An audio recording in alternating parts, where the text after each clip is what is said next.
I once again in my baba jaru kula embacha danunu ashi tivi nkarhi ni famba na Mr. Mahlangu lavo tshama makerepeni va rele civil B. We are talking about the story of his life. I hope you watched part 1. If you didn't watch part 1, it's here in the pinned comment. So just click that comment so that you follow, you don't get lost.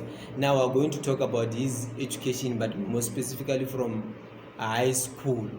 Abshin once again, Mr. Mahlangu. I hate that my mama jaru kula embacha. So I want us to start from grade 12. Okay, let me start from grade 8. Were you passing from grade 8? Have you ever failed or what? Like you repeated grade? It's a two-way thing. I've never failed repeating a grade. I never repeated. Let me just put it like that. But just around March, June, those kinds of those terms. Yeah. I once failed. Okay, kufila normal ne na Mr. Mahlangu ati badliva. So now loko swihluphala lembeni, don't give up. Just keep pushing. So you did very well up until you get to your grade 12. What was the status of your outcome in grade 12?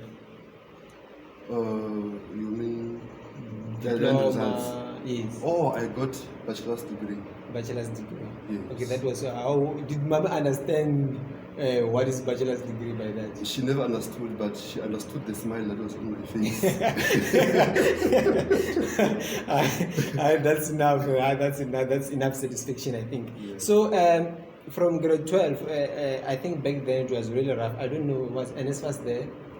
Yes, it was there. Were you funded by NS? Actually, did you apply prior your results to any institution?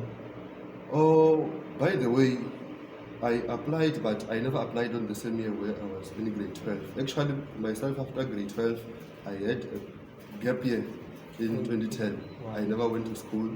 That's when I made sure I want to do my things in order. Then I applied for funding. Okay, why didn't you apply when you were in grade 12?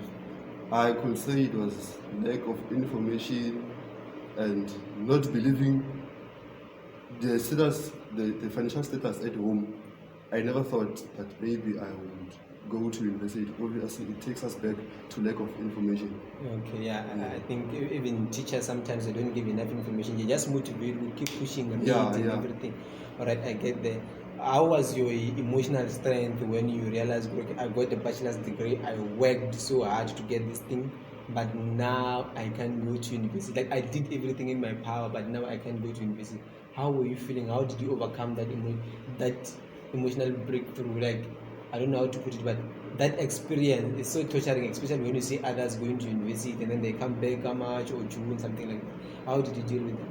Yeah, it was emotionally draining at first. Because, by the way, I tried to do late applications and not seeing progress, not seeing what is going to happen. I accepted, okay, let me just take a gap year because I might end up getting accepted, but not for what I wanted to study. So at the end, I accepted that, no, let me just take a gap year, but this other teacher said there's always next time. So I told myself that next time I will make sure that I will do my things next time. That was wonderful. Ishilunga, I mean, I shouldn't kama. Yeah, but that was wonderful. Like, must keep hoping. So, where did you apply? Which university? How many universities did you apply to? I remember 2 of them. Which are? University of Limpopo and Tswana University of Technology. Okay. Were you accepted in both universities? Yes, I was accepted. Which one did you choose? I chose University of Limpopo. Did you apply for funding by then? Of course I did. Was it a government funding or it was an external funding? It was a government funding. Okay. So was that funding enough to keep you at university?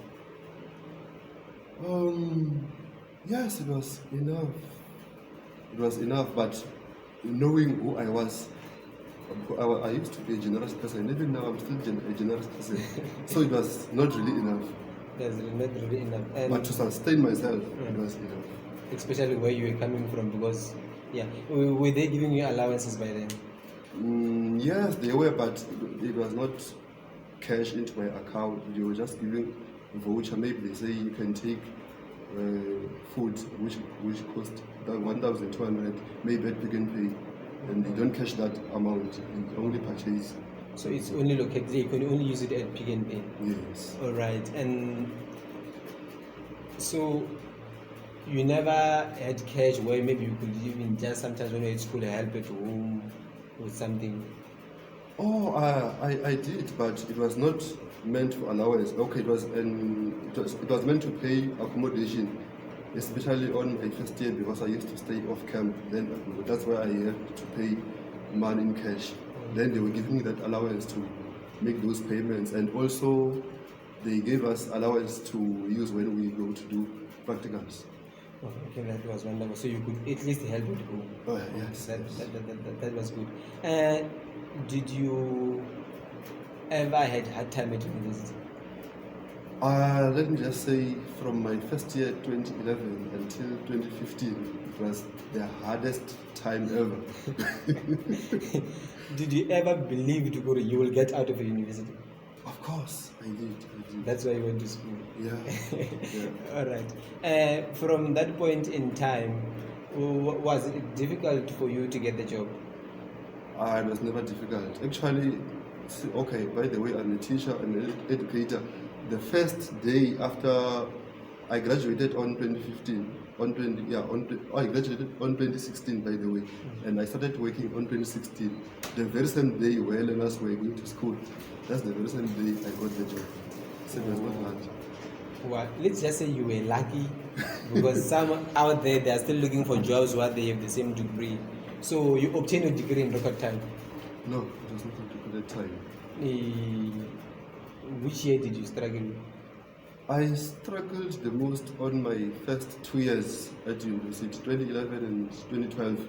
That's where it affected me the most until I had to finish my studies on 2015.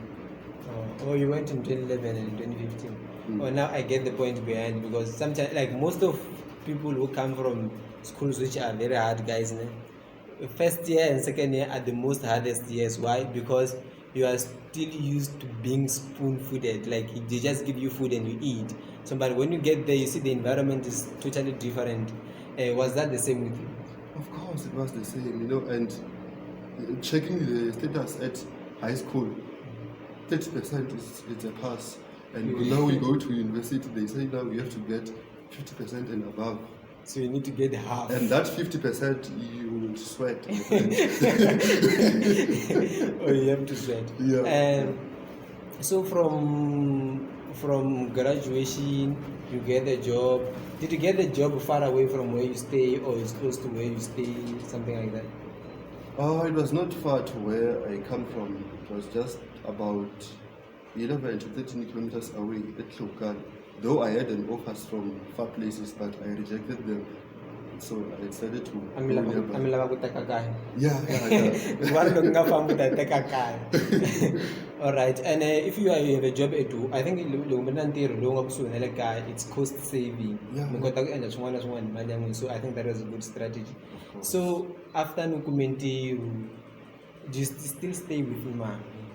Of course, I stayed with her. Even right now, I'm still staying with her. But just some few months, I'll have my own place. Right. Yeah. What is the most thing that you think you achieved in your life at this point in time? Okay, my education, I can lose the job, I can lose almost everything, but my education, I will never lose it, so I count it an achievement.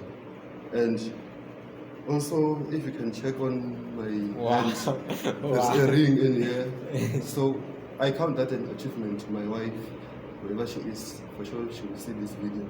So it's and also, it's not my achievement, but I call it an achievement because it's something that I did out of my hands at home. I built a house for my mom, so that's an achievement. I think that's the greatest achievement of them all. Wow. I wish I could see a smile as well. And that's the greatest achievement. I think it's so inspiring that we never forget where we come from. Manu bangatleli ndumbeni kumbangatleli xikalapulangwini va nga tleli ka yindlu ya akiwa hi misava na loko hina hi vana va vo hi tirha. I think that's so inspiring and I think that's a great achievement. And what would you like to say to mommy at this point in time if she were in front of you? Oh, to my wonderful, beautiful mom, let me just say it in song so that she can hear this. Makwame, kuva unikurisile, kuveni untiyiselerile. Wekala swin'wana endla swo kusukela laha ntsongo ku fika kwala ni nga kona. Ni ri ka wehe na khensa swinene. Na ku navela ku mi xi endla na vamakwenu wa mehe mi nga yile kwala ni nga kona. Because rhasi leri ni nga ni komba rona na vamakwenu wa mehe na vo va ri lava. Na vana va voho na vatukulu va voho va ta va komba rirhandzu leri. What would you like to say to your most beautiful lady? Oh, to my beautiful lady, my lemonade, my baby, my smile keeper. I would love to say to you for the support that you are showing me, for accepting me the way I am. Thank you very much. I love you. And lastly, to the young people out there in your community, whole world, including South Africa, what would you like to say to them, especially those who have lost hope, those who have put themselves in some form of criminal activities or smoking things or taking in drugs and everything? What would you say to those communities? Okay, I would say to them, there are things that looks good, but at the end, it will take you into the hole. I mean, you might think selling drugs, consumption of alcohol. I'm not judging anyone, by the way, but there are those who consume alcohol more and more just because they are stressed. They want to relieve themselves. They want to forget their pains and their sufferings. So I would love to say to them, know yourself, know who you are, know what you want. And my teacher, my grade 12 teacher, Miss Muyuke, she used to say, where there is a will, there is a way. So out of whatever that you wish to have, if you have a will, if you are willing, a way will come out. Thank you so much, brother man. Guys, this is my teacher as well. You taught me in grade 12, by the way. So, my baba jaro kula embacha dana ashi TV shikari famsana Mr. Mahlangu, just getting his background and how he survived and who he is today. To him, he achieved so many things, and we'll come back with the next interview when he's the professor. For now, itagimeta kwala mingarabalo subscribe in inkum.